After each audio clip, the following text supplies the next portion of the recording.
Hello, everyone. Welcome back to Ghostwood, the Twin Peaks podcast. I'm Charles Skaggs, and with me for our very first commentary episode, as always, Xan Sprouse. Hi, everybody. Hi, everybody. How are you, Xan? I'm doing good. I'm excited to try our commentary. Yes, we're trying something new this time. Yeah. We've got our technical setups because we're not in the same room. So this could be kind of interesting. I think it's going to be very interesting. I think we have the timing set up very well. Right. And I'm excited about this idea that we're going to be doing commentary for episodes. Right, because I know this is something you've been championing for quite a while now. Well, I've talked to some people who listen to TV show-related podcasts. Right. And they say that some of the commentary ones are the fan favorites. Okay. And those are the episodes that the people I talk to really enjoy. Okay. So I think this will be fun, first of all, because these are episodes that I've seen a lot, and I like to talk about with someone who has also seen them a lot. Right. And I get to watch Twin Peaks. And what's wrong with that? It's almost like I have to watch Twin Peaks for work. Yes. So what could be better? So twist my arm, ow, ow, ow, yeah, ow. Yeah. Right. Watching Twin Peaks like it was your job. Okay. If that could only be get paid for watching Twin Peaks. Where is that job? Yeah, I want that. Yeah, come on, exactly. You don't see that on LinkedIn, right? You'd have to be. Oh man, what was his name?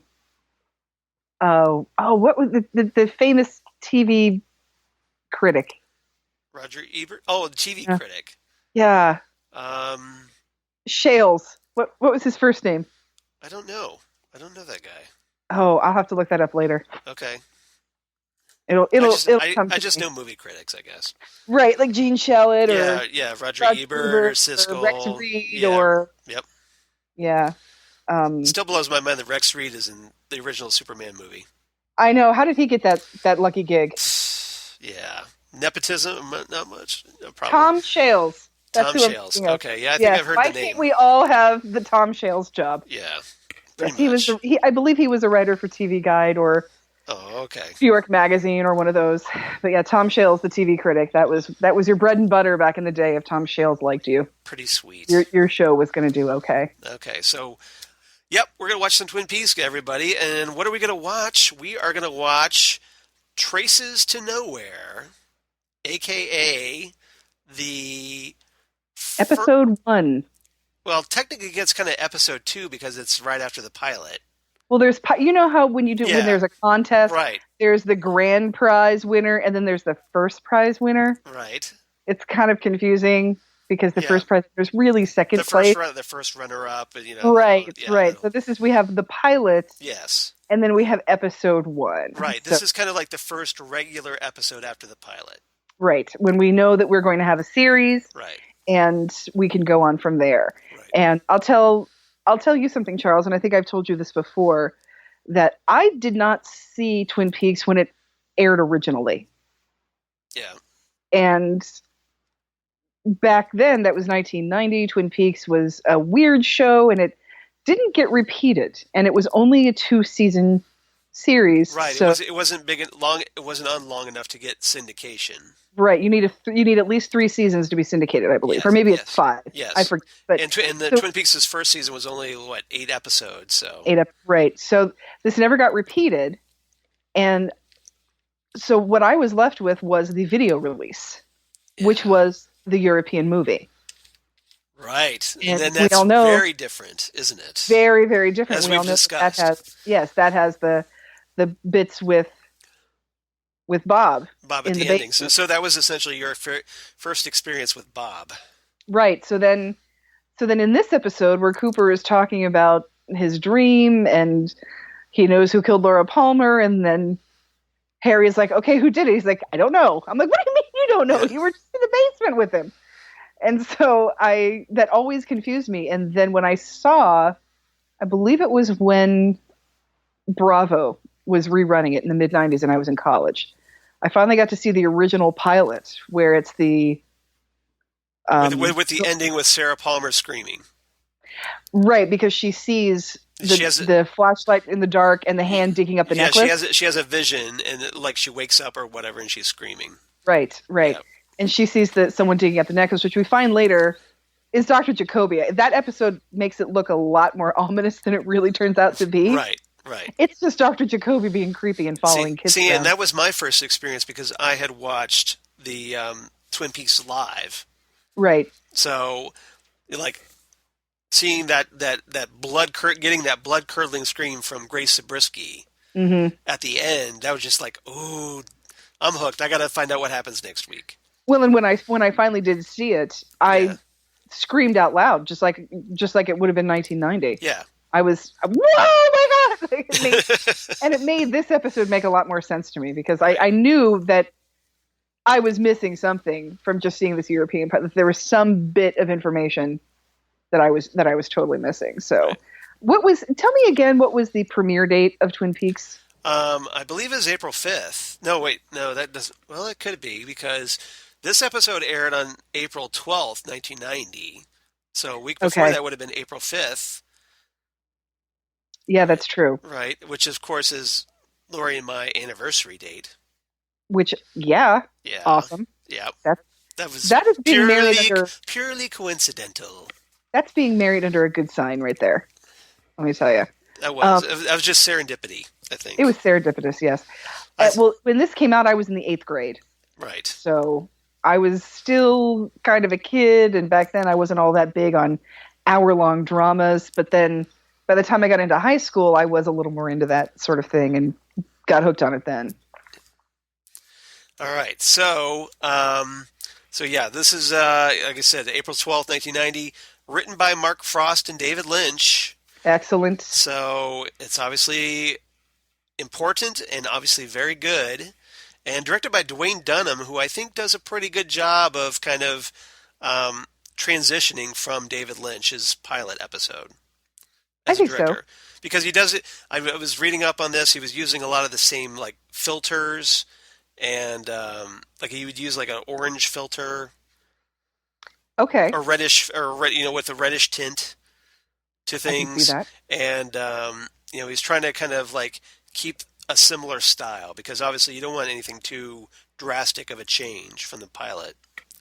No, I think he does a good job with this, and I think most of the directors, I can't think of any episodes that I would not say this about, but I think the directors that they chose, aside from David Lynch, do a good job of keeping the David Lynch feel of this show, but also keeping it accessible and TV appropriate David Lynch. TV friendly, yeah. TV friendly. David Lynch tends to rely a lot on the visual, and there can be a lot of silence in his movies, and that's great. But when you're a captive audience of a film who has decided to go to that film, and when you're on television, you can't have long periods of silence like that because you might have people flipping around. Oh, what is this show? Nobody's talking. Goodbye. Yep. It's even worse in radio. If you're flipping channels on radio and you hear a little bit of, 2 seconds of silence on radio is too much. Yeah, pretty much. You can't have that dead air. Right. So I think they do a good job of keeping this TV friendly, but still keeping the David Lynch feel. Well, it also helps that the fact that this is shorter than a pilot, so so you have to get more story in. Right. And you don't have room to draw out the scenes, I think. Right. So good job there. Yep. So all right, for anyone that wants to kind of sync along with us, if you want to kind of watch the episode right along with our commentary, hopefully you do, because that's why we're doing this. If you want a good place to kind of sync up with us, we have decided that we are starting from the end of the opening credits, right after, written by Mark Frost and David Lynch. Created by Mark Frost and David Lynch. Thank you. Created by Mark Frost and David Lynch. So it's essentially, and it's the shot where just after that text fades out, and all you see is the reflected image of trees in the river. And it's right before we start the episode cutting to Snoqualmie Falls. Right. It's just before the episode begins. It's right after the text goes away. It's the very end of the opening credits. We're both paused. We're ready to press play. Yep. and we'll sync up. This is our version of the third roar of the lion in the MGM logo before you start your Dark Side of the Moon album while you're watching Wizard of Oz. Right, exactly. Yeah. So join us, please, as we do what? Mystery Ghostwood Theater 3000 or Love it. Yeah, love it. That? So when we press pause, you and I, Charles, do you want to do 1, 2, 3 play or 1, 2 play on 3? I'll leave it up to you. Let's do 1, 2, 3 play. Okay, so on play we will press start or press play. Yes. Yes, on play we will press play. So are you ready? I'm ready. All right, 1, 2, 3, play. So here we have beautiful Snoqualmie Falls in Snoqualmie, Washington. Yes. This shot you can actually see when there's a hiking trail that is a lookout, and you can take that exact photo. And you've been there, so I'm completely jealous of you. I have like 1,000 because that's all I did. I just took 1,000,000 photos. I don't blame you. I would too. I'd be like, everybody else, you go on without me. I'm just going to stay here and take pictures for like a week. You gotta love the gun rack in Cooper's room. That's some sort of cloven-hoofed creature holding a gun. Yeah, you have very trustworthy hotel guests if you're going to leave rifles in their room. Right, rifles, and I never quite realized how much like Psycho this hotel is with all of its taxidermy. Yeah. Oh, is that a Billy Bass that he's got there? Oh, hint of Douglas fir needles in the air. Written by Mark Frost and David Lynch. By Dwayne Dunham. Yep. And here we have Cooper in his gravity boots. Michael Keaton. Oh wait, that was the Batman. Not quite. Yeah, that was 1989. That was 1989. Yeah. So this is so Cooper just ripped off Michael Keaton, I think. Oh, El Paso. All things being equal, I'd rather be in Philadelphia. Yep. Now we have Cooper hanging upside down, talking about how the TV looks like it's cable, no reception problems. Morning cup of coffee is the true test of any hotel. This is a great. We could have Cooper without his pants on for the whole episode if you ask me. Yeah, even though he's in a wife beater. Yeah, that's a problem. Oh, but I like he leaves his socks with the garters on. He's so wonderfully square. Yeah. Who really pulled the trigger on JFK? I'm a little early with that, but that's the thing that he's telling Diane. There are things that trouble him. So here he is now in the wait a minute. Great Northern restaurant, and he wants an audience for his first drink of coffee. Look at these guys behind him. These guys behind him fixing their lures up with their what I'm assuming are silicone fish. Right. Here we go. Damn fine cup of coffee. Damn fine cup of coffee. Yes. And he has to make this poor waitress listen to his coffee story. Well, she's probably heard worse. Oh, here we go. I love this.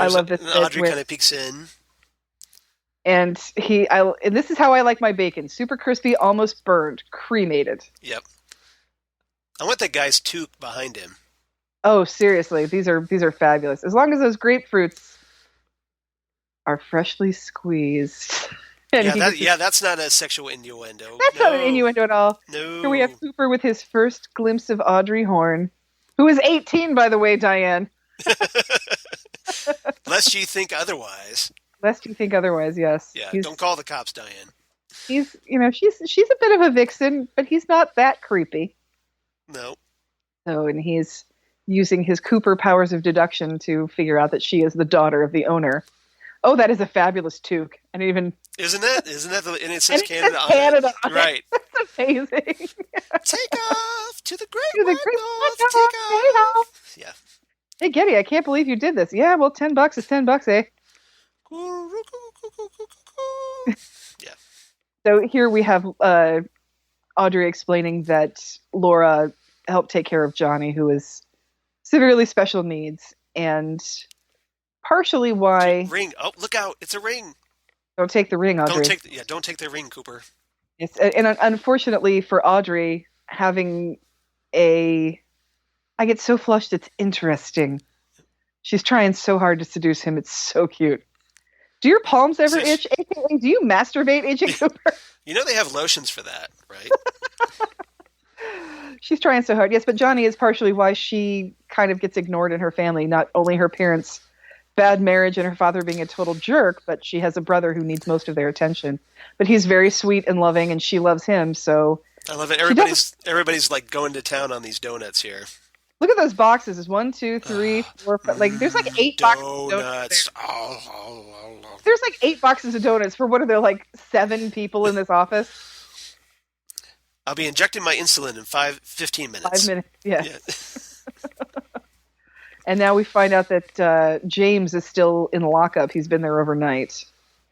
And they're going to check out Bobby's vehicle. Yep. And we're just basically going over our day here. And Michael Ontkeen has basically shoved half of an entire bear claw in his mouth. Right. And I really have to urinate, yes. Coffee at the Great Northern, incredible. Well, Cooper obviously has kidney stones because of all that caffeine, right? He would have to. Something. He's always good, like, urinating. Oh, this makes me so sad. The idea that Dr. Hayward had to deliver Laura as a baby, see her as one of his ersatz daughters, and then do her autopsy. Well, obviously he farmed it out to this guy named Joe Fielding. Right. Just the concept of that. Because he couldn't do it himself. Yeah, it's like pretty bad. Like he's obviously affected here. And this is horrible too. That what killed her is loss of blood. Yep. That is a long, painful way to die. Right. And it's just it makes what happened to Laura even sadder. Lesions on wrists, ankles, upper arms where she was tied up. Various bite marks. Thank you very much, Jacques. Yeah. And Waldo. Waldo's not innocent either. Waldo, I think you've heard me describe Waldo as the way they describe the Rancor in the novelization of Return of the Jedi. No. Waldo's not bad, he's just dumb and mistreated. And I think that's exactly why I love the Rancor, because he's not a bad character. They chain him up and starve him. What do you want and beat him? What do you want from him? Exactly. And then here we find out that Ronette is still suffering from a very severe head injury. Whether or not she's going to be able to talk to them is still unclear. And we pretty much don't see much of Ronette throughout this series where she is not completely traumatized. No, we do see her parents in this episode later on. Yes, we do. And just the thought, and Doc Hayward here is thinking about how horrible it must have been for her to watch what happened to Laura and assume that what was happening to Laura was going to happen to her next. And I wonder if, God. Big pussycat. Leo. Shelley goes to Leo, and then Leo comes out of the truck and says, "Get me a beer." Oh, no, that's Chris Farley. I know. But...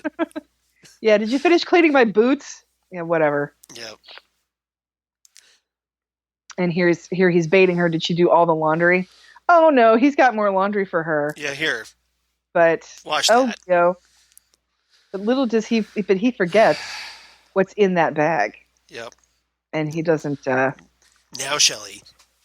Do this. Yeah. This is where we live, Shelley. Yep. I love how Leo's got a flashy sports car, and he's really not doing a whole heck of a lot, but Norma's got to come pick her up. Shelley is like a Me Too movement waiting to happen. Oh, he's the worst. So, yeah. And I think this is a bizarre thing. Yeah. Oh, what do we have here? Blood on a shirt. Yep. World's tiniest washing machine, though. And why in Washington is the washing machine outside? I mean, I can understand weren't they remodeling inside, though? Maybe they just have it out there temporarily. That's true. Yeah, that's very true. They because remember, there's all that plastic wrap. Yes. And around the kitchen area. Oh, geez. And this is where he grabs her cheek and he goes, "Save me a piece of pie." Here's where abusers are just the worst, where they act like they're loving and want to see you, but they're also very, very threatening. Yeah, like I could just twist your cheek out and twist it, and right. He's such boo. And as we find out later, as Cooper says later, Shelley Johnson is about 89 pounds soaking wet. Right. He's a lot bigger than her, and obviously very, very threatening. You can't blame her for getting the gun. No, you sure can't. Oh, and here we have the the infamous video of Laura and Donna on a picnic. Yep. Yeah, we were like hoping to become YouTube stars. Oh my gosh! If only they knew. And Cooper's pausing it on the close-up of Laura's eye, where you can see. Holy smokes! Holy smokes! I love Lucy when she does that. Lucy's so impressed. And so they're figuring out that... Well, it is very Batman of Cooper to figure that out. It is very, very Batman of Cooper. It's very Cooper of Cooper. That's true, I should say. Yeah, I don't want to discredit Cooper, because obviously he's up there with like Sherlock Holmes and Batman. And I was going to say, he's like a Sherlock Holmes, but without the douchebaggery. Right. Sherlock Holmes is and the cocaine habit. There's that too. Yes.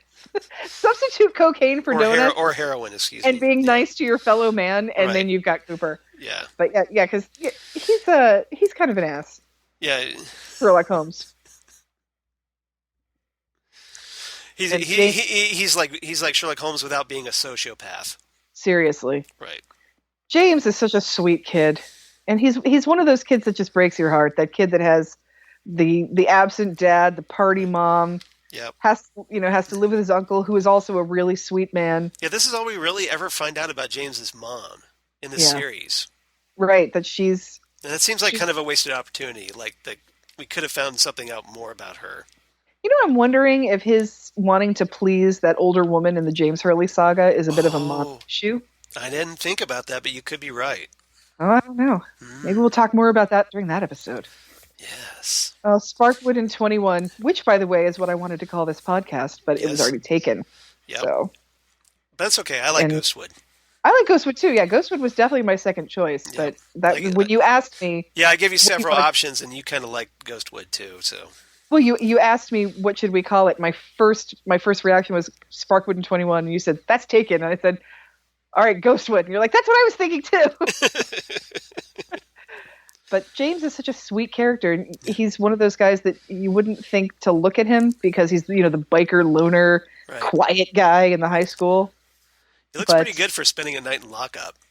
He does. Doesn't even have a beard growth. Here we have the necklace that he and Donna buried the night before. Day one. And Cooper just asked him if you gave her this necklace, and he said yes. I'm like, why did you guys bother burying the other half then? It's like, if you're just going to tell the cops that you gave it to her. Come on. Day one. Here, and this, remember, of course, is still the fake diary. And we'll throw Laura Palmer's theme in. Oh, yes. Because your skin is so soft and you smell so good.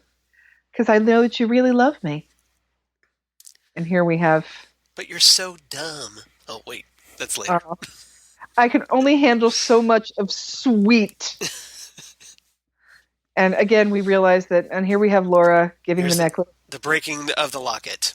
The breaking of the necklace. Oh, it wasn't a locket. You could buy these back in the 90s. They were... Oh, okay. I thought it was... They sold them at, like, Claire's or the Icing, or... There was another store like Claire's, and I forget what it was called. Leo's but there was a... Oh, yeah, Leo can't find his bloody shirt. But they were necklaces that were marketed towards girls, that they would give each other... Take that, washing machine! One would buy the necklace and the other would give the other one the half. And there you would see girls in the 90s, late 80s, early 90s wearing those necklaces a lot. And I found a pin, a broken heart pin. Yeah. That I gave the other half to my friend Troy, who is another, of course, I've mentioned him before on the podcast, a big Twin Peaks fan. And he has a custom made jacket that he did that is a Twin Peaks related jacket. And so he had it on the lapel of that jacket for a while. Very cool. So we have Mike and Bobby still in jail where they should have stayed the entire time. Yeah, there's flannel and mullets, just in case you weren't sure this was a 90s show. This is right? I know Bobby looks like he's just Mike is rocking the serious mullet here. Mike's rocking kind of a mullet and the flannel, and then Bobby looks like he's ready for a Nirvana concert. Yes. And so they're talking about how they owe money, and Laura has the remaining amount of money in her security, in her possession, box. And he's like, you didn't get the money back from her? It's like, well, I was gonna, but then she died on me, man. So they have no idea what they're gonna do. So We now know that they owe Leo Johnson $10,000 because the football is empty and I'm looking for Santa Claus. And Mike is saying, we're lucky we're in jail because when we get out, Leo's going to kill us. Yes, yep. And Bobby tries to act all tough against Mike. Yeah. Well, here's the beginning of what we were talking about in last week's episode. Here we have... James, come out and play! Yes, Bobby and... it's like we have two lions in cages next to each other kill each other. Yep. We were talking last time when we were doing the parody and homage episode that this series was really setting you up to believe that Leo was the killer of Laura Palmer. And this conversation between Mike and Bobby is definitely helping with that. So we get another shot of the video, all slow-mo.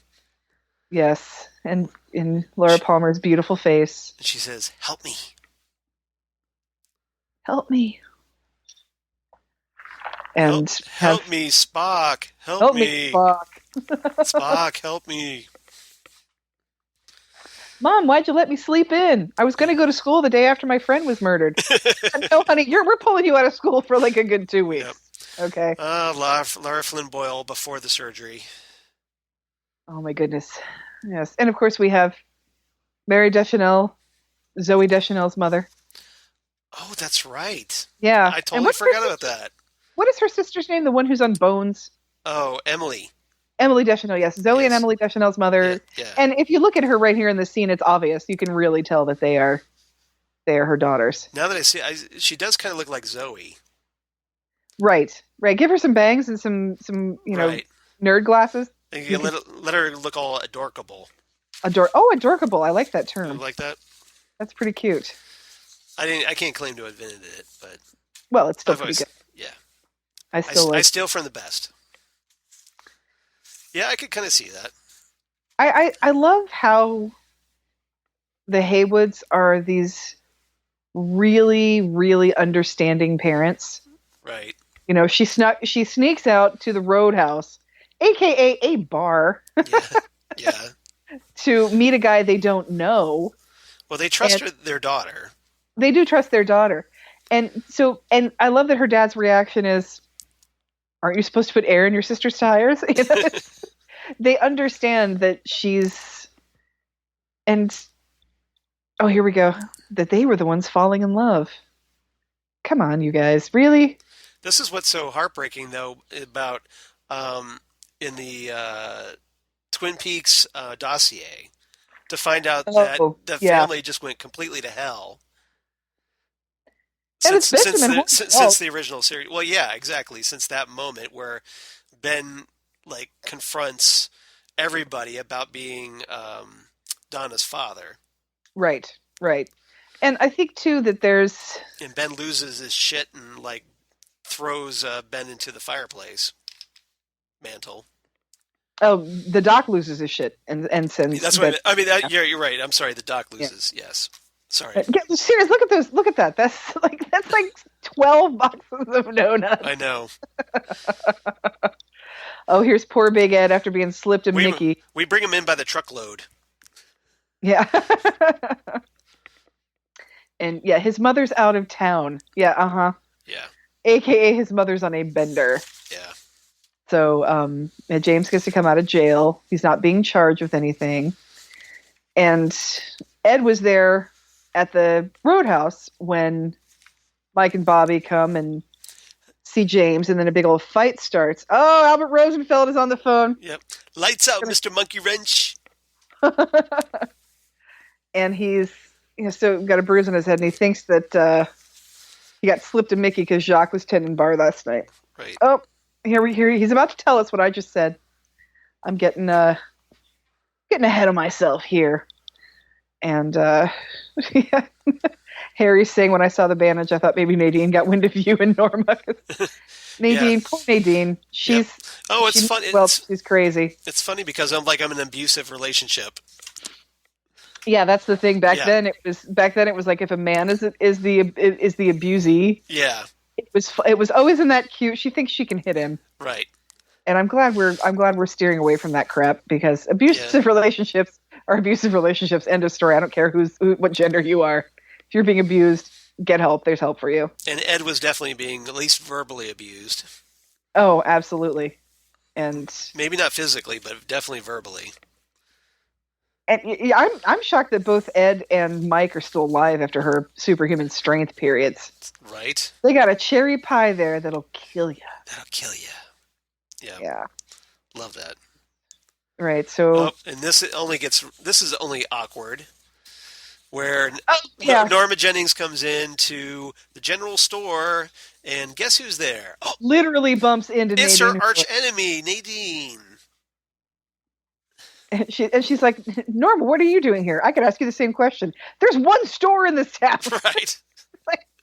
It's like, of course. Oh, I'm sorry. There's another store, Gentleman Jim's, apparently, where you can get draperies. Yeah. And here she has an entire bag full of cotton balls because she's going to do her silent drapery runners. And I'm thinking Norma's thinking, well, yeah, I know where you could stick those cotton balls. Well, I feel like this whole situation is just so awkward for everybody. Right. Because... well, she's obviously, has mental issues. Nadine definitely has mental issues, and it's not really a fair fight. It's not a fair fight, and I think Norma understands. Yeah. Norma's classy enough to not punch down. Well, and she understands how Ed probably feels like he needs to take care of her. Right. Because, and again, within the confines of the show, Ed is the one who shot Nadine's eye out. I mean, right. I know there was a different thing in the dossier. Oh, let's do our little Bookhouse Boys sign. Oh, our little Bookhouse Boys. Yes, good one, Hawk. Yep. So, and Norma, remember, Norma's the one that got mad at Ed and ran off with Hank. Yes. So Norma wrote a check her butt couldn't cash. So, and she's had to live with that for the last 20 years. And I think she's sad. I think Ed is sad. I think Hank should stay in jail. But as we know, it works out in the end. It does work out in the end. Thank God. The only relationship that works out on this show. The only decent relationship in this entire town. I mean, even if the Haywards can get a divorce, no one is safe in their relationship in Twin Peaks. Right. Pretty much. It's terrible. So Cooper's whistle. Pray for the health and safety of James Hurley, because if anything happens to him, we're coming for you. Yep. So, Cooper knows that if James Hurley gets beaten up or his tires get slashed. I like Harry's line here. Which one? Where he's Dr. Watson? Yeah, he's beginning to feel a little bit like Dr. Watson. Yeah. It's like, well, yeah, that's kind of you're the sidekick. Hate to break it to you. We got fish cleaning, so we must be with Pete Martell. One of the most iconic lines ever in Twin Peaks. Coming up. It's top of the morning, Josie. Josie, I'm all innocent. Don't. I like Pete and Josie's relationship. I think it's kind of adorable, where he's protective of her and sort of weirdly fatherly. He's fatherly and also weirdly attracted to her. And I think she sees in Pete the allure of an innocent, law-abiding life. That he lives. And the fact that he doesn't treat her like crap like Catherine does. Right, he doesn't treat her like crap or like an object. Right. Which he respects her, and I think he's one of the few people that Josie actually respects back. Right. Oh my goodness!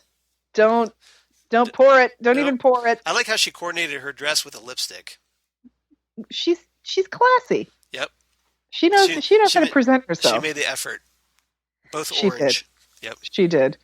Well, and even though Andrew sort of quote unquote saved her from the gangster prostitute life in Hong Kong, right? He probably never let her forget it, and probably still treated her like his own personal whore.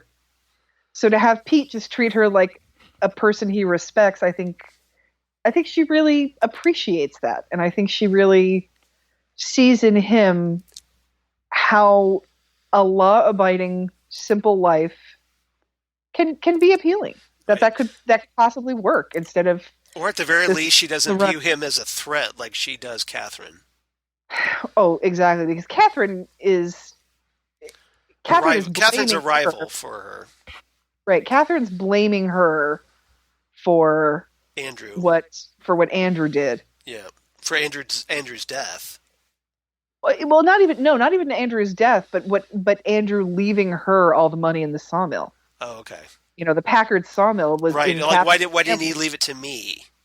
Right, she's part of the Packard family. Josie's just the wife, and let's be honest, for people like Andrew Packard, you know, wives are kind of a dime a dozen. I remember the feminist in me has a problem with women who sign their names Mrs. Man's name. Right. And I remember working at the bookstore, and there was a woman whose husband was watching her every move and right behind her with everything, and she wrote a check for her book as Mrs. his name. Okay, so she didn't use her first name. No. And it would be like if I signed my name Mrs. Christopher Sprouse. Yep. So, how long you been banging Josie there, Harry? How long you been in love with Josie? This is Cooper's powers of deduction. So, right. Wait, no, fellas! Don't drink that coffee. Drink that coffee. You'll never guess. There was a fish in the percolator. I love how Jack Nance draws that out. He draws it out, and he's really trying hard not to laugh.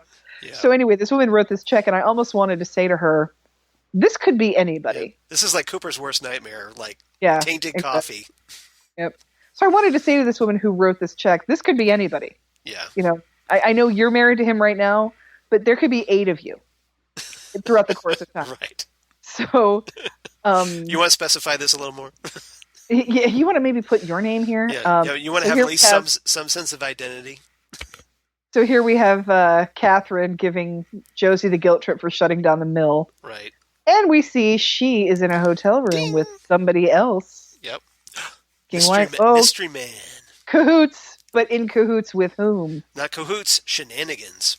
Oh, cahoots and shenanigans, definitely. Pete, I think they're... What is shenanigans? What is shenanigans? Oh, gross. He's smelling the coffee pot. Yeah, well, he's got to make sure. And so now, what is shenanigans? Yes. Well, actually... Nonsense, mischief, often a deceitful or treacherous trick. Well, thanks, Merriam-Webster. Exactly. Appreciate the help there. Oh, and so now we see that there has been sexy shenanigans. Yes. Sexy time with Catherine. With Catherine and Benjamin Horn. Dun dun dun. So we are in cahoots. Yep, so this is the revelation of a major alliance on the show. Well, in her opinion, it's an alliance. Yeah, that's true. His opinion, it's a double cross. Well, that's what Ben does, so yes.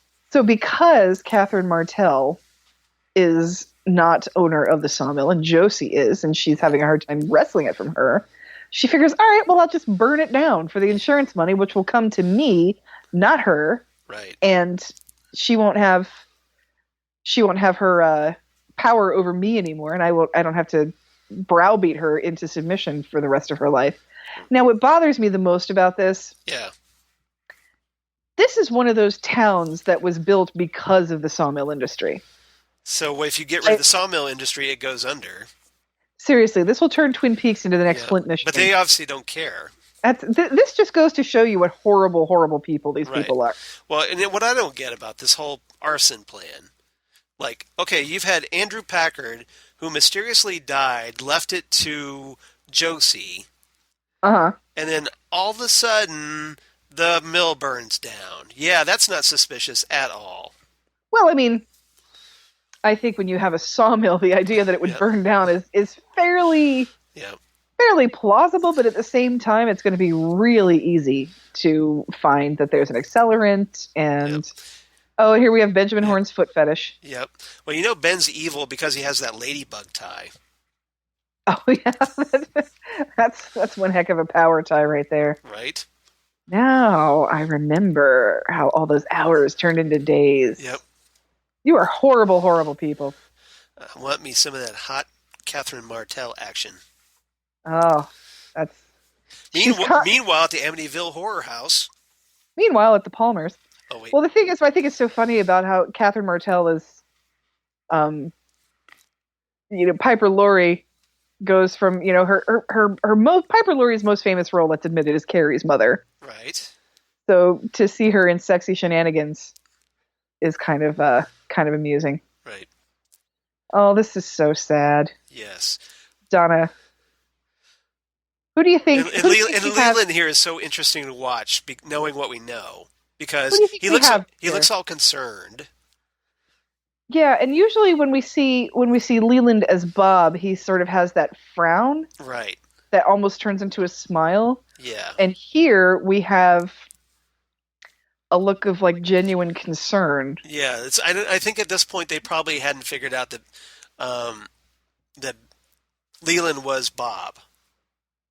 Right. No. We have not. I mean, but I'm guessing the writers hadn't, like Mark Frost and whatnot, hadn't figured it out yet. Oh no, I think that was the plan all along.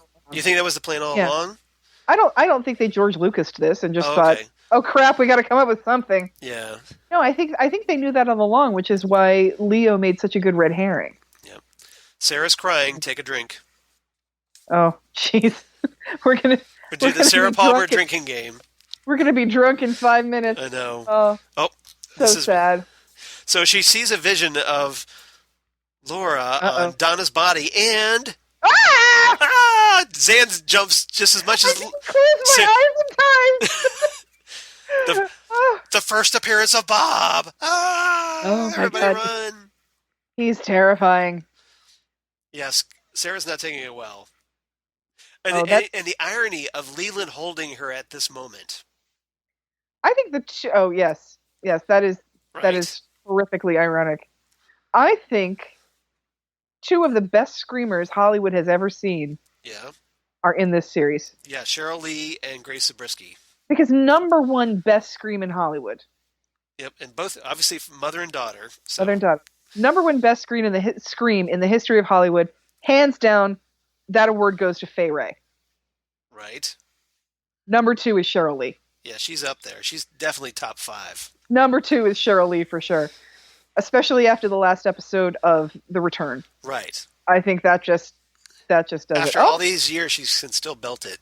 Oh, is this a one-armed man? Yeah, this is the very first appearance of Phillip Gerard, the one-armed man, which is obviously a nod to The Fugitive. Obviously a nod to The Fugitive, and which Charles and I, being from Ohio, is a big deal for us. Now here's what I'm wondering: Hawk is supposedly this like fantastic tracker, but yet he loses a one-armed man in a morgue. Well, the one-armed man is pretty crafty. He's not that crafty. He's just somehow ducked out on him, and Hawk's just like, and he probably doesn't want to go in the oxygen storage. That's dangerous. Yeah, but where did the one-armed man go? So yeah, I think he's more keeping tabs on the one-armed man than anything else. I just expect better from Hawk. I guess. Oh, saddle shoes. All right, like a mini Audrey dance here. Little mini Audrey dance. Little swaying back and forth, all dreamy. Here's to Billy. But I'm having a hard time remembering, what do we know about a one-armed man at this point? Nothing. No, I didn't think so. That's his first appearance, so yeah. That's the thing about Hawk, is that there's nothing. Yeah, he's just like this really odd guy. I think the only thing that to Hawk that is suspicious about the one-armed man. It's like, Jesus, Audrey, don't you know any other songs? This is your only song. Have I asked you not to disturb the guests with your racket? Anyway, I think the only thing that's suspicious about the one-armed man to Hawk is that Hawk doesn't know him. Hawk's never seen him before. So there's no reason to be that suspicious of him. Right, and Hawk being a police officer in this tiny town, you'd think he would know a lot of people, but this guy is new, and why would a one-armed man in civilian clothes go into a morgue or into oxygen storage? Well, that's the thing. It's like, you think it would be suspicious just because, like, hey, stranger in town, he's in like the morgue of all places. So something's up with this guy. You think he would want to? You think he would kind of want to follow him more? I think he just wants to keep tabs on him because, again, but maybe he had to get back to the Plaskies. I would think so. Hawk is a good cop. He's not a Chad cop. This is true. Well, thank So God. he's not gonna mess around with people who are not breaking the law yet. Nobody's as bad as a Chad cop. Chad is the worst. Chad's the worst. So you suck, Chad. We hate you. You suck, Chad. We hate you. Now we have Benjamin Horne figuring out that Audrey is what made the Norwegians leave. Yep. And we see this contemptuous relationship that she has with her father, but that she's obviously the child who acts out to get parental attention. Yes. And he is just not having it, and just has no problem. Because it affects his money. So yeah, this is a big deal. So, and he gets all up in her grill and shakes her, wags the finger, and he's going to send her to a convent if she if she does this again. And so she's trying to fight. Oh, Daddy, I'm so scared. She just wants to be loved by. Oh, this is the worst line ever. Laura died 2 days ago. I lost you years ago. Yeah. And you're like, oh, Benjamin Horne, you're the worst father ever. You are. And look at how heartbroken she is. Yeah, it's like a horrible thing to say to your daughter. I don't care if you're having problems with her or not. Just wants her father to love her. Totally out of bounds. He's just a horrible, horrible human being. Yep. Oh, my goodness. No amount of carrots could solve that problem. No amount of carrots is going to make him a decent man. Seriously. Oh, and speaking of great parental relationships, here's Major Briggs with Bobby. Major Briggs, with his complete and total inability to remember what being a teenager was like. Yep. His militaristic order requirements of his home. He's so square, you could cut your fingers on the corners. So I follow Charlotte Stewart on Twitter. Right. And she has, to this day, a huge following of Little House on the Prairie fans. I didn't even know she was in Little House on the Prairie. I had completely forgotten that she was in Little House on the Prairie as well, and I think she's Nellie's mom. But I forget. Let me look that up while we're talking about. I was never that big of a Little House on the Prairie fan, but Lori was. So. Oh, that was a girls' thing. That was totally a girls' thing because girls read those books. That would be why. Yes. Yeah, we read those books. Bitch slap. The cigarette in the meatloaf goes flying into me out. Oh my god. And Bobby's just like, oh, you didn't just do that. No, you didn't. Well, and now Charlotte Stewart's mom can't have dinner. She has cigarette meatloaf. It's disgusting. Yeah. Grosses me right the heck out. So, and then she just looks at the cigarette and goes like, "We're here for you, Bobby." Bobby's just like, "What the effing F?" No, she's not Nellie's mom. Yeah, I can't imagine why Bobby turned out like that. Oh, yeah, seriously. Cooper's first cherry pie at the Double R. My gosh. If anything could beat the Lamplighter Inn, right. It's about to happen now. Eva Beadle. I don't remember Eva Beadle. Cooper's kind of flirting with Shelley there. Who doesn't? Shelley is a sweetheart. That's right. He's single. Yeah. It's allowed.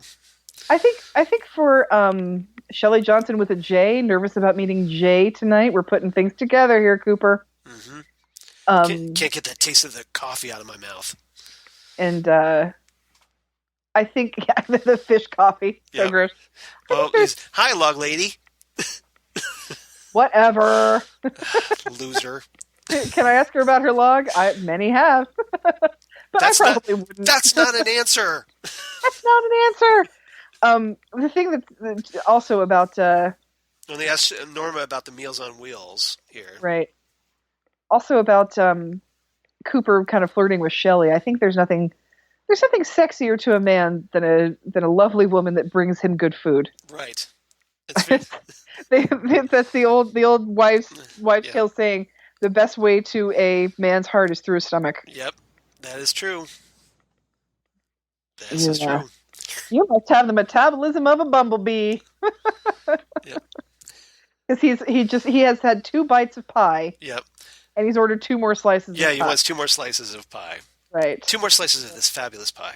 Or incredible One pie. Day, incredible my pie. log will have something to say about this.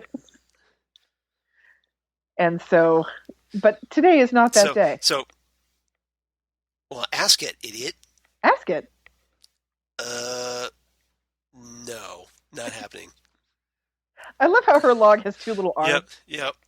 Like, So, hey, I'm still in here. I'm a log. he's trapped. Like, That's okay. oh, It's okay, uh-oh. Cooper. It would have been a boring conversation anyway. The football's empty. Stab that football. It's okay. And The football had it coming. Yeah, obviously the football didn't have dinner ready on time. Jeez. Get me a beer. Oh, look at he's a horrible human being. Yep, Leo with the sock in He's putting soap, or the soap in the sock. a bar of soap in a sock, and he's going to whack the living crap out of Shelley with it. Horrible. Is he dead yet? I mean, now are we all realizing why I was so happy to find out in the dossier that he is finally dead? Yeah. My favorite blue shirt, where is it? Well, I don't know. Who'd you kill while you were wearing it? Yeah. What, you can't start a load of laundry yourself? No, obviously not. You got two hands.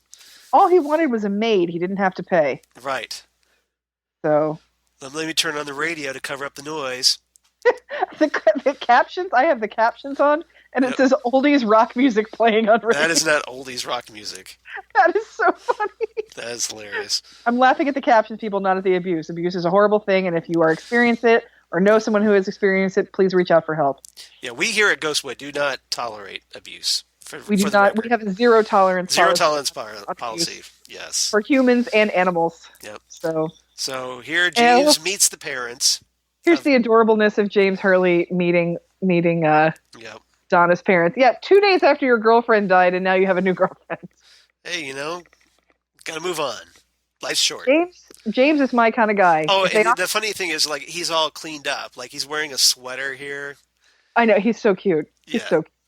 And the parents don't care that he rides a motorcycle as long as slacks. Yeah, they don't care that he's riding a motorcycle as long as he's safe about it. Right. He's my kind of guy, though. If I were at somebody's house and they offered me that choice of beverages, I too would have chosen fruit punch. Fruit punch, yes. Oh my gosh, I had this thing recently. Now I want fruit punch. Seriously. There's a line of hard beverages called Not Your Father's Whatever. Right.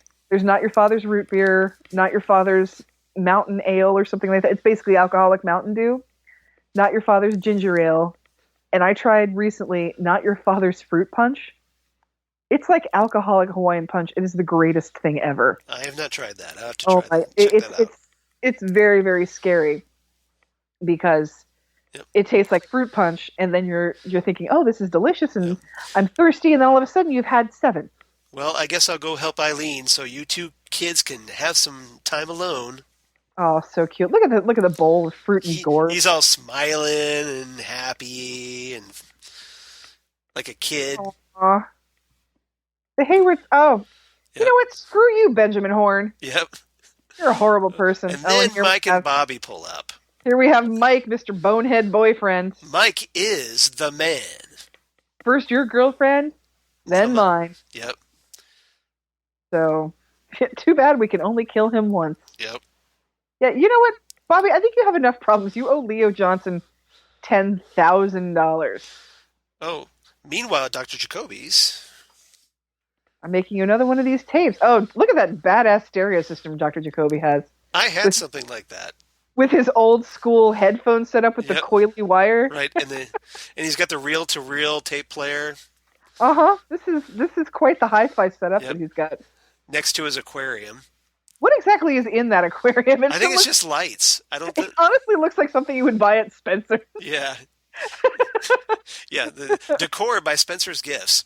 Uh-huh. And then he takes this fake coconut off a fake palm tree in his like he's Willy Wonka or something. Yeah.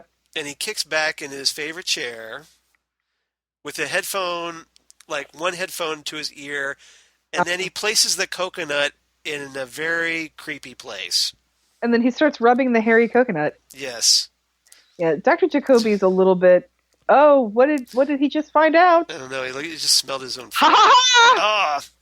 Dun dun dun! The other half of the heart. Who dug up the heart necklace in the middle of the night? We didn't have long to wait for that. So now we have a second suspect, murder suspect, Laura Palmer's secret doctor who is secretly in love with her, that is secretly following her boyfriend and best friend, and secretly making her tapes. Secretly digging up her necklace. And what has she told him that made him cry? Yep, we don't know. To be continued. Executive producers Mark Frost and David Lynch. Why is this show only an hour long? Dun, dun, dun. I could watch this all night, yes. And then we have the Laura's homecoming queen photo. Which I think I've told you this before, but my friend Babs had this photo in her house, like just in a frame with other pictures. And people thought it was her. They're like, "Why do you have this picture of you?" I'm like, "When were you homecoming queen?" She's like, "What is wrong with you? That's Laura Palmer." Okay, I'm gonna stop my my video here. Alrighty. All right, so that was our first commentary, everybody. I hope you enjoyed it. Hope we didn't ruin it by talking all over the episode, but well, I would hope. But that's kind of the point of the commentary, right? Well, and I hope that this wouldn't be your first time ever watching this. No. And if it is, I hope you enjoyed our insights. Yes. And if it's not, if you've watched this over and over, hopefully we've given you a nice little fresh outlook on an episode that you've watched over and over. Exactly. Oh, I forgot that there was a Log Lady intro to these. Yes. I haven't watched those in a while. I used to, because the Log Lady intro. Well, they were on Bravo. They did reruns on Bravo, and that's where I saw them for the first time. That's what they did them for. Was for the reruns on Bravo, and so I remember making sure I taped those as well, right. And remember that they had some sort of coherent line with them all together, sort of like the McBain clips on The Simpsons. Right. That if you put them all together, they actually made sense as a movie. So one thing notable about this episode we didn't really talk about. So this is the first appearance of Frank Silva as Bob. But though his character isn't really identified at this point. No, we just see him at the foot of Laura's bed, and we see Sarah Palmer have the vision of him at the foot of Laura's bed and scream out, rightfully so, because not only is it a vision of a man in her daughter's bedroom, a creepy-looking man, but the creepiest man of all time in her daughter's bedroom. And again, man so creepy, his Funko is creepy. His Funko, I think I've told you that I keep my Funko figures mostly. I try to keep my Funko figures limited. Yes. Because that is a rabbit hole that I could fall through the earth onto the other side of the planet through. Right. I totally agree. So I try to just buy them for things that I absolutely really, really adore, and a lot of the ones I have are TV and movie related. And so I try to keep them. I keep them by the DVDs of the things that I like, and I have these DVD cabinets with doors. They are IKEA Billies with doors on them. For those of you who are a part of the cult of IKEA, like I am. And the Bob figure, and the doors have glass. They have glass in them, but then there are the borders. Yeah. Bob is behind those borders, so I don't have to look at it. Even my own Funko figure, I've hidden. Well, we should point out that before we started recording, I had Bob as a display behind me. I made you move it. Yeah, I took it down because it was freaking Xan out way too much. Yep, I made you move it because it was just staring at me with those dead little Funko eyes. I mean, I had it there beside others, so it wasn't just the Bob figure, but... You've got Cooper, Audrey, and the Log Lady, but Bob was there too, and so I appreciate you moving him so he didn't look at me the whole time. Yeah. I didn't want you to be disturbed by that, get all twitchy the entire episode as we recorded. He's scary, I'm sorry. And who would have thought that, hair and makeup guy would have been such a good actor. And that's the really interesting about Frank Silva here. So Frank was the art director for the series, I believe. I thought it was hair and makeup. Oh, I remembered that wrong. Well, unless I'm wrong, I could be wrong. No, you're probably right. Okay, but apparently, not memory. You obviously did research. Yeah. But apparently, what happened was he was accidentally caught on camera during a shoot, and Lynch saw the footage, and he's like, "Yeah, that guy looks pretty cool." So he's in the cast from now on. Oh my gosh! So hell of a way to break into the TV. And when I've read interviews of other cast members talking about him, they said he was the sweetest human you'd ever want to meet. Right, I would hope so, because he's playing this thoroughly despicable, horrible creature. Mm-hmm. And you can say creature because he's from another dimension, right?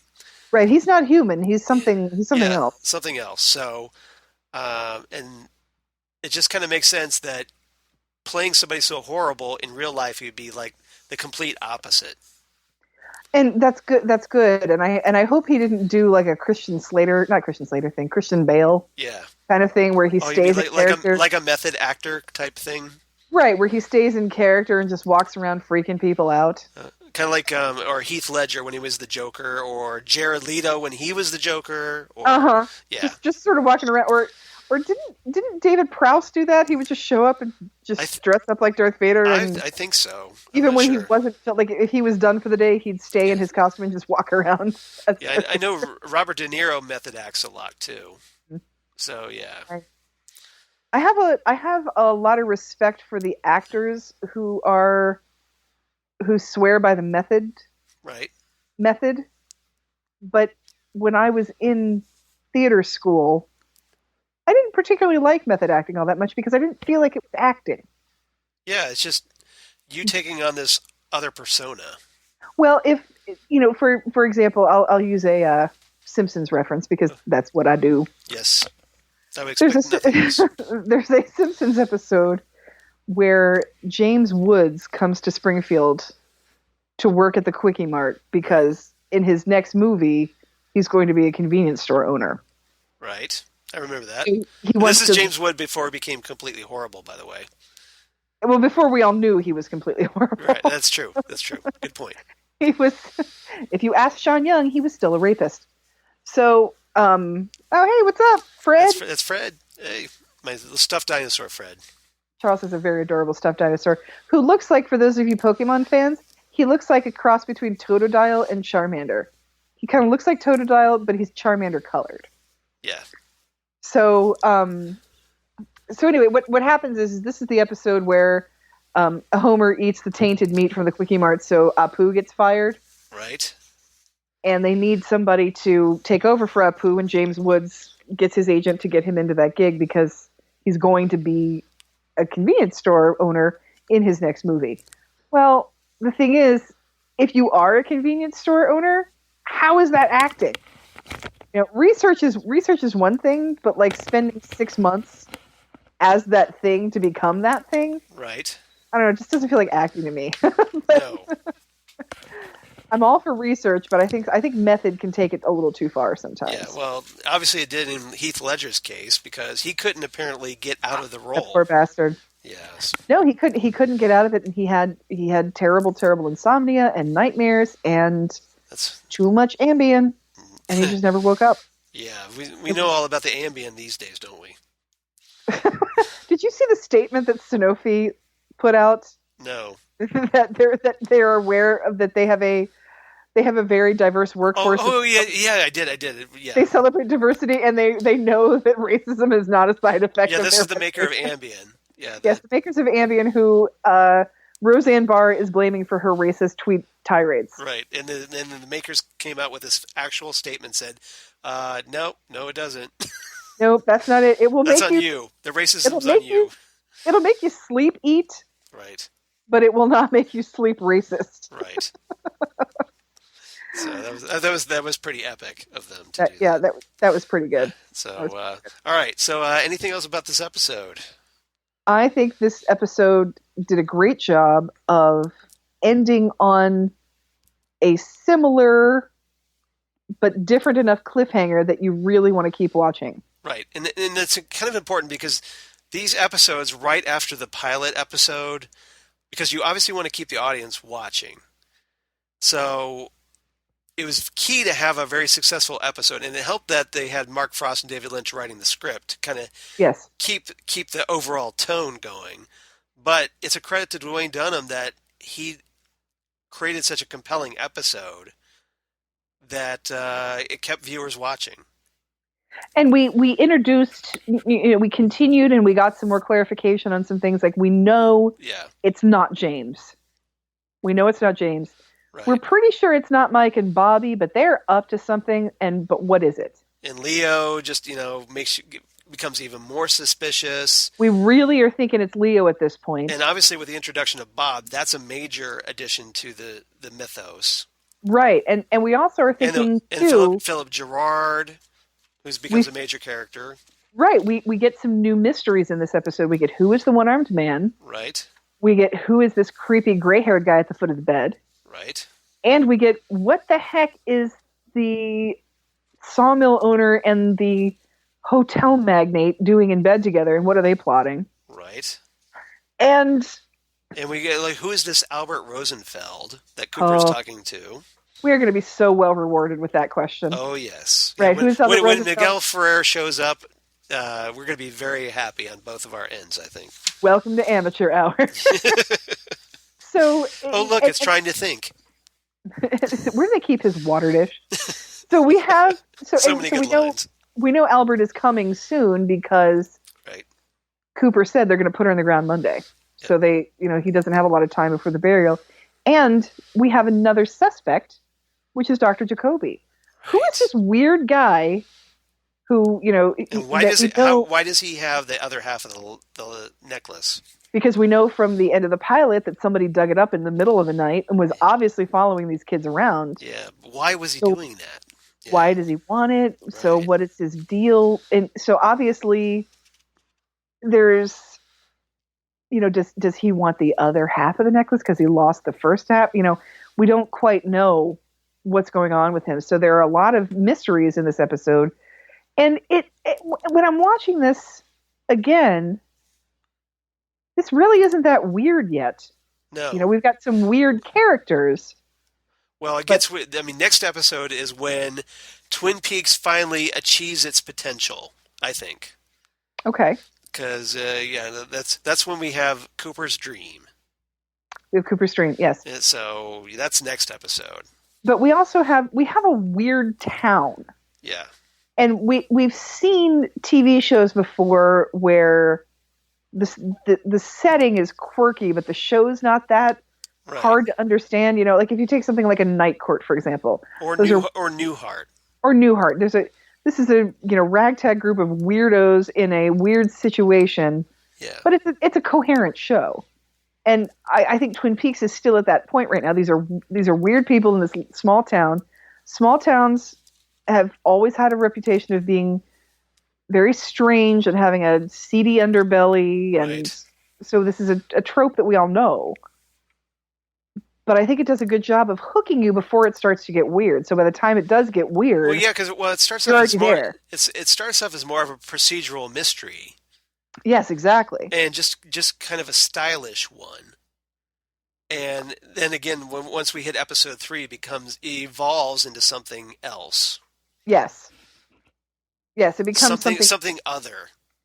Right, but by the time that happens, you've been with it. I mean, I think the theory is you've been with it so long. Right, because by the end of the third episode, or the next episode, third episode really, or second full episode, that you've watched 4 hours of Twin Peaks by this point. Right. Or that so point. you're into it. You're committed. And but by that point, the weirdness seems so gradual that you've almost come to you almost don't notice you're kind of into it now. Like you've kind of you know what the kind of you sort of know what to expect, and then when that dream sequence hits, you're like, what the F did I just watch? And I think they do a good job too that they're not like in the lodge yet. That's still just a dream. Dreams are weird. Everybody knows dreams are weird. Right. And so it's still fairly accessible. And I think this show kind of got badly tarred with the brush of being too weird because it was, by the time word of mouth came in that this was a good show, if you started into it, then I think you were a little bit lost. But I think you could say that about any mystery show. We were talking before we started recording today about Westworld. Right, which is if you were to come into Westworld, episode 1 of season 2, there's a lot of story that you missed about why these robots are killing people. There's certain shows like that, like Lost or Legion is a good recent example of this, where it's hard to just dive right into season 2. You'd have to watch it from season 1, right, and binge watch it. And I think any ongoing mystery show, is going to have that situation. And I think because this was David Lynch, I think people didn't. They sort of forgot about the fact that this is still an ongoing mystery show, so therefore it's going to be hard to jump in, and they just focused on, it's just David Lynch, it's just too weird, I can't. Right. So Well, keep in mind this was unlike anything else on television at the this time. is true. Yeah, This was a very innovative show. So, and up till now, TV audience or TV critics especially were just geared toward the traditional. They weren't ready for this. Is like one of the probably the first like show that challenged them. I think so. It was, and it definitely required that you pay attention. You had to pay attention, and you had to kind of think about it and interpret it. Yes, and even when you think about quote unquote mystery shows back, before this, I think probably the most serious one was Perry Mason. Right. Where, the courtroom drama. But you had, the mystery shows that were, it starts out with a murder and ends with a resolution. Like the Rockford Files or Rockford Files. Columbo. I was just going to say any of those NBC movies where you have Columbo, McMillan and Wife, Quincy. The NBC Mystery Movie of the Week. Yeah, NBC. Which I love, by the way. Yeah, those are all fantastic. Quincy is, of course, my favorite of those. Right. But then you had other shows like Magnum PI and Simon and Simon and Remington Steele and Moonlighting, right? And even Murder, She Wrote and Matlock. They have this sort of quaint, almost with comedy peppered in. Well, with Moonlighting was another kind of innovative show because it was breaking the fourth wall all the time, right? So, But for the most part, yeah, you're absolutely right. Right, because if you watched, Columbo's a perfect example that every episode of Columbo ended on kind of a little bit of a laugh. Just by the way, just one more thing. Yeah. You all have a good night now. Yeah. And with a little wink and the nod to the audience as Right, or like the Jessica Fletcher mysteries were kind of goofy, and there were some little funny moments in all of them, and same thing with Simon and Simon. They were dramedies, comedic. As brothers, they were sort of comedic foils of each other. Same thing with Remington Steele. They were comedic foils with each other, and I think they took that with Moonlighting and took it and went in a different direction. But even the dramas back then ended in people smiling and laughing. I mean, we always joke about that it was it ends in a laugh or a moral. Right. And this show is not like that. The comedy in this show is very, very different. It's in things.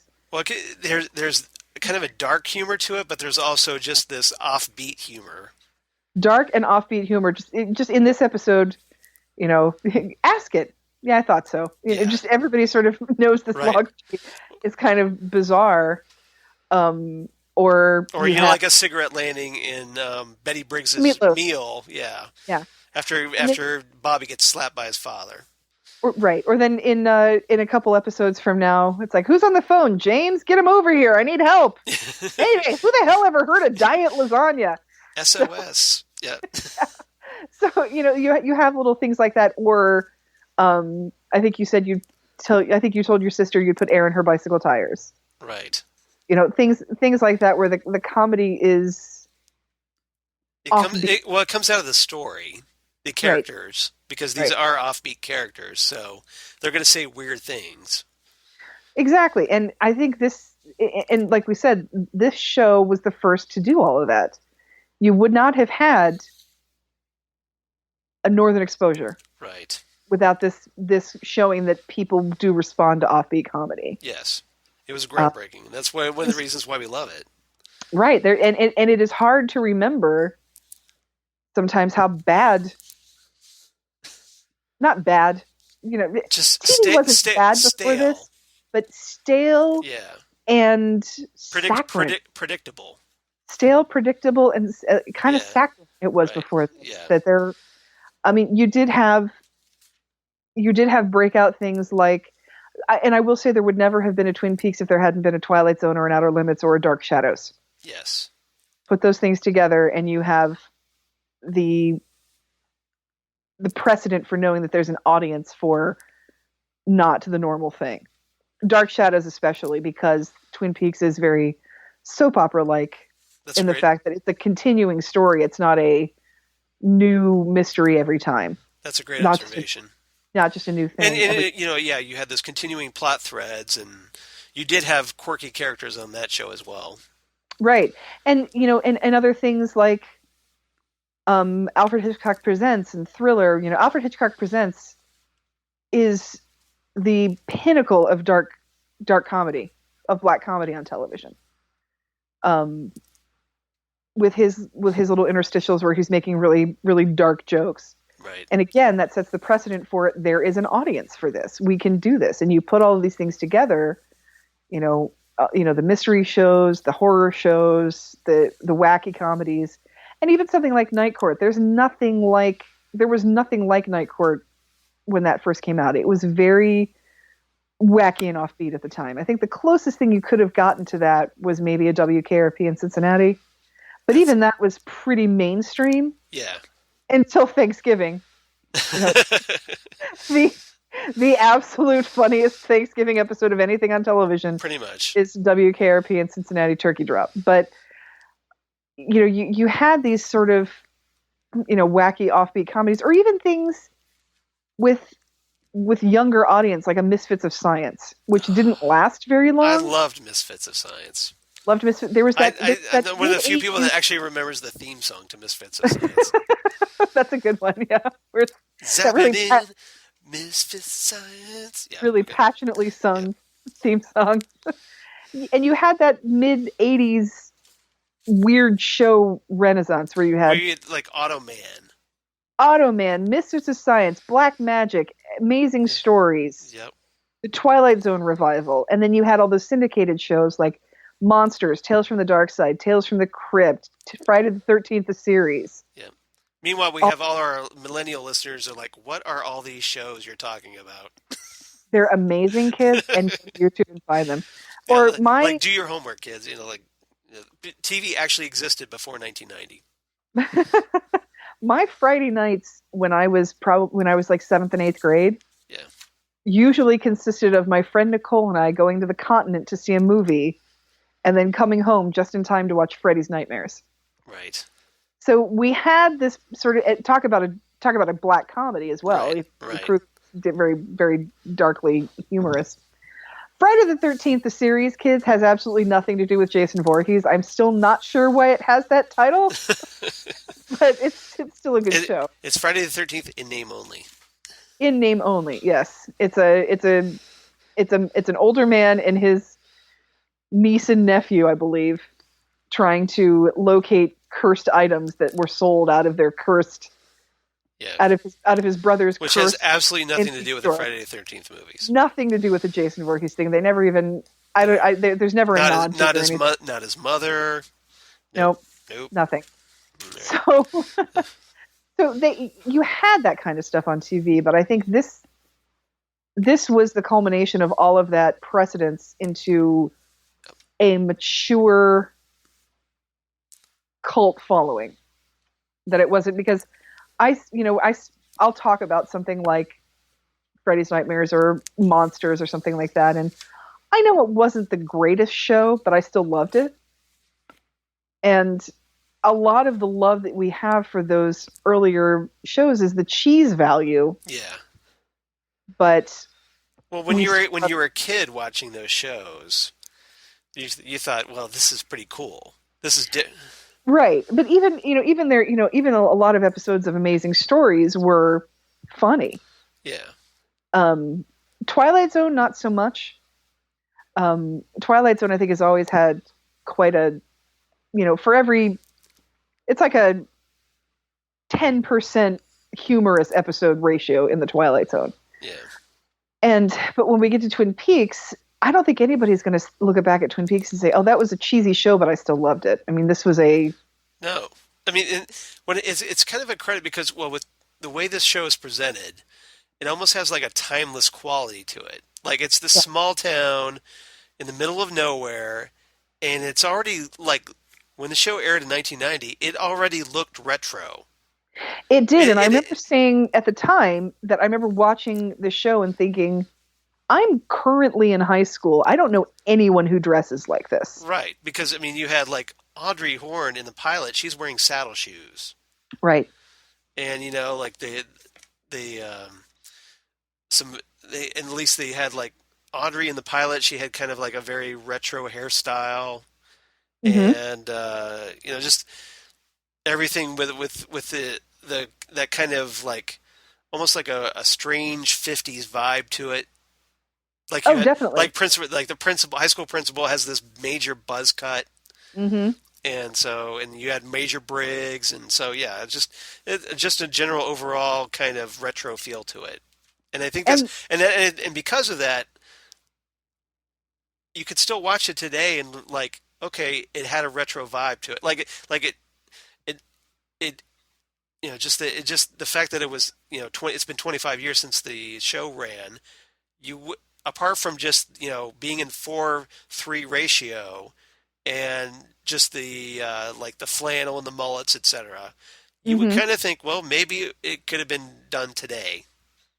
Right. The show does have a timeless quality, and I think a lot of the throwback visual to the 1950s Right. is a commentary on the 50s were the pinnacle of the American small town, Main Street USA, American dream sort of backdrop. You know, you take a look at Twin Peaks and you can sort of compare it to like a Hill Valley. You know, there's a diner that all the kids go to, and it has it has the bullies and it's everything. It does have like a Back to the Future vibe to it too. Yeah, it's got a Hill Valley feel to it. It's got a Smallville feel to it. You know, Smallville's a good comparison. This sort of 1950s, a throwback to a different era. Yeah, the post-war row houses. Yeah. Diner in the town center, the general store, that kind of feel. It has that feel, and so you had bikers and just that, like almost something like out of a like On the Waterfront. Oh yes. as we know from. Let's not mention Brando anymore. Yeah, Wally Brando. Oh, Wally Brando. Poor Michael Cera. Michael Cera. Yeah. I'm not going to say anything bad about him, but that went on like 5 minutes too long. Yeah. I just feel bad. Like they made him do that take, and then they made him do it all over again. Oh, goodness. Hilarious. All right. Anything else about this episode? Do you have a rating for this episode? Oh, my goodness. Rating. Oh, this is hard. Rating the general episodes is like picking your favorite child, really. Yeah, I understand. I'm probably going to give most of these episodes at least a 9. Yeah. So. Yeah, because I gave it 9 fishes in the percolator. Percolators. That's a good one. I will give it. Let's see. 9 oxygen storage rooms. There's an obscure reference. Yes. Well played. All right, so next time on Ghostwood, we get episode 2. Yep. So we're going to do our next commentary episode, Zen or the Skill to Catch a Killer. Oh, Zen with Zan and Charles. Yeah, Zan with Zen or Zen with Zan. Yes. Yeah. Although, just keep your Z's and your X's straight, okay? On that keep them straight, yes, because otherwise... Yeah, because... Otherwise, you won't be able to find me on Twitter or Facebook. Right. So how could they do that, as you excellently set me up for a perfect segue? You like that segue? That was brilliant. I'm, of course, one of the admins in there for Reachable on our Ghostwood site on both Facebook and Twitter. Right. And I'm on Facebook as myself as Xan Sprouse. Right. And on Twitter and Instagram as Udanax19. And you definitely need to follow her because she's awesome and she posts some really cool stuff. I do my best. You do excellently. Thank you. And if you want to reach us here at Ghostwood, you can reach us on the Twitter machine at GhostwoodCast. Or you can email us, the email at ghostwoodpodcast@gmail.com, at the Gmail. I hope that it's from a female. Does anybody remember Strong Bad emails, or is it just us? I don't know. I'm sure there are a lot of Homestar Runner fans out there, but I hope so, because that was. I just every time I say Gmail, it makes me think of Strong Bad. So I kind of slip into the voice, obviously. The G-Man. The G-Man. Yeah. I freaking lived for Strong Bad in like the G-Man. The G-Man. Oh, the G-Man. Oh, the G-Man. Still, my favorite thing about the intro to that website when Homestar is trying to explain what's going on, Strong Bad he's like, I'm sick of this, and he throws Strong Bad out of the way. He's like, all right, you don't know it yet, but I'm the reason you're here. It's like, yeah, that's true. Now I want to watch some Strong Bad. So otherwise, if you want to reach us on the Facebook, you can reach us at Ghostwood, the Twin Peaks podcast. We would definitely appreciate you liking us there as well. And drop us a line there. Let us know what you think of our first commentaries. Is this a good thing? Is it a bad thing? Is it a weird thing? Or just can't wait for the next one? Let us know. As for me, you can reach me on the Twitter machine at Charles Skaggs or at Charles Skaggs on the Instagram. Google Plus for all you crazy kids on the Google Plus. Shout out to Karen. And Facebook, of course, at Charles Skaggs. Or my blog of geeky things. Damn good coffee. And hot. Damn good coffee and hot. Or as Cooper liked to say in this episode, damn fine coffee. Damn fine coffee. Damn fine coffee. So, damn good coffee and hot, where I talk about all the stuff we talk about here on Ghostwood, or Twin Peaks, or all kinds of comic book sci-fi goodness, and movie reviews, and more, so please check that out. And my other podcasts that I do for Southgate Media Group, the Phantom Zone podcast that I do with Karen Lindsay, and who was kind enough to talk with us here a couple episodes back on Ghostwood. Or Next Stop Everywhere, the Doctor Who podcast that I do with Jesse Jackson, or Titan Talk, the Titans podcast that I do with Jesse Jackson as well. So many Southgate Media podcasts. How do you keep track of them all? I'll tell you. How? The Southgate Media Patreon. Yeah, do that, because that helps. Go to Patreon. That helps us keep the lights on. Look up Southgate Media, see what you like, and if you realize, hey, I like quite a few of these, maybe slip us a few bucks a month. Yeah, just whatever you feel like, if you're so inclined, we definitely appreciate it, because it does help the show. It does help the show, and it helps Rob, because Rob's got all kinds of things going on, and helps other podcasts as well. And it's better than going to the McDonald's dollar menu a couple times a month. Well, certainly save on the calories, if nothing else. Well, and it lasts longer, and I personally think we taste better. So I don't know though. If they still had deep fried apple pies, I don't think we could compete with that. Damn good podcast and hot. Yeah. So yeah. And no one can compete with fried pie though. I'll have two more slices of this incredible podcast. Incredible pie. Excellent. You like that? All right. I like that, yeah. So everybody, come on back for Zen or the Skill to Catch a Killer, a.k.a. the episode with Cooper's Dream. This is a biggie. So, yes. Yeah. So, obviously, Sheriff, we're going to have a lot to talk about. Lot to talk about. So, thanks everybody for listening to Ghostwood. Hope you enjoyed our first commentary, and we will see you next time right here, Ghostwood, the Twin Peaks podcast. Bye, everybody. Goodbye.